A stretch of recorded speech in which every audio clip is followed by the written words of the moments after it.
When I was 18 years old, I was sentenced to serve 32 years in prison. And if that sentence was still in effect, I would still be in prison today. But after 19 years, the governor granted me a conditional pardon. What it was after 16 and a half years, I filed for a conditional pardon.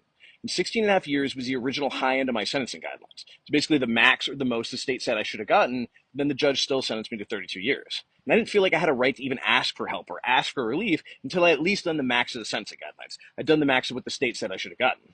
So I filed and I talked about a lot of things. I took responsibility for the crimes that I'd committed, the harm that I'd done. I talked about the work I'd done to heal myself, repair myself so that I was no longer that person. I talked about the work I'd done to help others, to mentor, to tutor, put other people in a position to succeed when they were released. I talked about my education, getting a bachelor's degree, becoming a journeyman electrician, helping start a peer support mental health program, getting articles published, just talked about everything. And then I talked about the work I want to do when I got out to help repair the community, to make things better, basically to heal where I had previously harmed.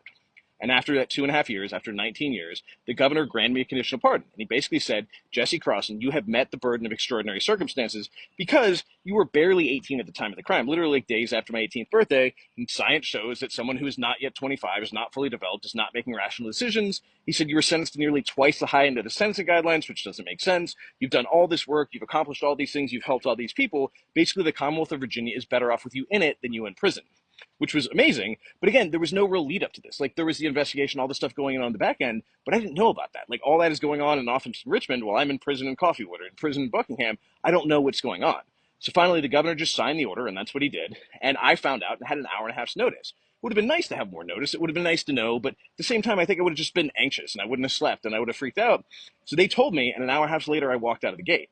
And it was like that for a lot of people. Some people, if they got a pardon, walked out an hour later. Other people, I had one buddy, he got caught up in COVID and his home plan got messed up. And it was like one thing after the other. So even though he had gotten a pardon, he was still in prison for months, which I think is just terrible. But Governor Northam granted 100 pardons that actually let people out of prison. Did other things that symbolically, like wipe people's records or gave forgiveness or something. There were 100 of us he let out. And what he saw was, hey, these are 100 people who are sitting in prison who don't need to be there. We're out there. We have people in government. We have people in lobbying. We have people in business. We have people in nonprofit. People have basically contributed to their communities because he realized we were in there. And yes, we had done something wrong and we needed to be punished. And there was a reason. At the same time, it was not necessarily still relevant. It didn't necessarily still make sense for us to be in there. So I was really grateful the government gave a second chance. And that winter, basically that right before Christmas, I got to meet the governor and hand him a Christmas card and say, hey, thank you from me and mine to you for giving me a second chance. And here, nearly 4 years later, down here in Durham, North Carolina, for a meeting, talking about a project that it is about giving back to the community. And that's really my interest. Like, yeah, I would like to be successful. I'd like to be comfortable. I'd like to be all those things. What I've realized is focusing on myself does not make me happy. I did that for a long time. I did that with cocaine and women and everything else. But focusing on the community, focusing on something bigger than me is what makes me happy. And it took me going to prison to realize that.